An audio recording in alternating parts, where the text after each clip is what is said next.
نرخەکەی زۆر گرانە. تەنها 8 ڕۆژ دەبێت لە بازاڕەکانی هەرێمی کوردستاندا نمایش کراوە. نرخەکەی بە جۆرێک لە نێوان 1000 بۆ 1500 دۆلارە کەچی تەنها لەم ماوەکەمەدا 6 جار داوا کراوە و لە بازاڕەکاندا نەماوە و یەک دانەشت دەست ناکەوێت.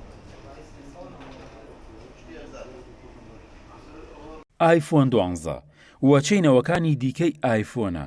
تەنها 8 ڕۆژ دەبێت لە بازاڕەکانی هەرێمی کوردستاندا نمایش کراوە.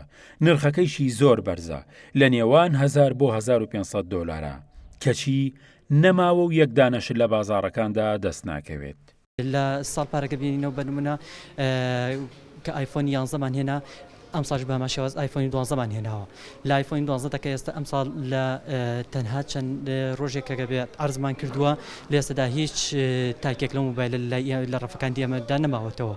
خۆشبەختانە کە ئەمە تەنها دەرخەرێکی سادە دەبێت کە خواستی خەڵک بۆ وێڕای ئەم دۆخێکە هەیە خواستی خەڵک نەگۆڕاوە بۆ مۆبایلە نوێەکان و گەورەترین کێشە و گرفتی هاوڵاتیان و موچەخۆرانی ئەم هەرێمە نەبوونی پارە و دواکەوتنی موچەیە کەچی بەپی بەدەداشوونێکی کەناڵی گەلی کوردستان نەک هەر مۆبایلی ئایفۆن 12 ئایفۆن 11ش کە نرخی سەرەتاکەی لە نێوان 1100 بۆ 2200 دۆلار بووە ئەویش هەر لە بازاردا نەماوە و یەک دانە دەست ناکەوێت.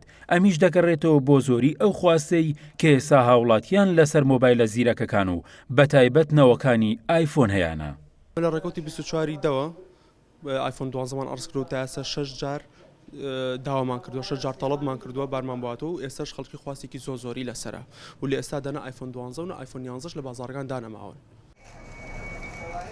سەرباری قەیرانی دارایی و بێپارەی و دواکەوتنی موچە فرۆشی مۆبایلە زیرەکەکان بۆ نمونە مۆبایلی ئایفۆن 11 و 12 کە نرخەکانیان لە نێوان 1100 بۆ 2200 دۆلاری ئەمریکیدا بووە گەرمترین بازار و زۆرترین فرۆشیان هەبووە. بە جۆرێک تەنها لە یەکێک لە وەکیلەکانی کۆمپانیای ئایفۆن لە سلێمانی ڕۆژانە زیاتر لە 100 دانە مۆبایلی ئایفۆن بە هەردوونەوەکەیەوە واتە مۆبایلی ئایفۆن 11 و 12 دەفرۆشرێت.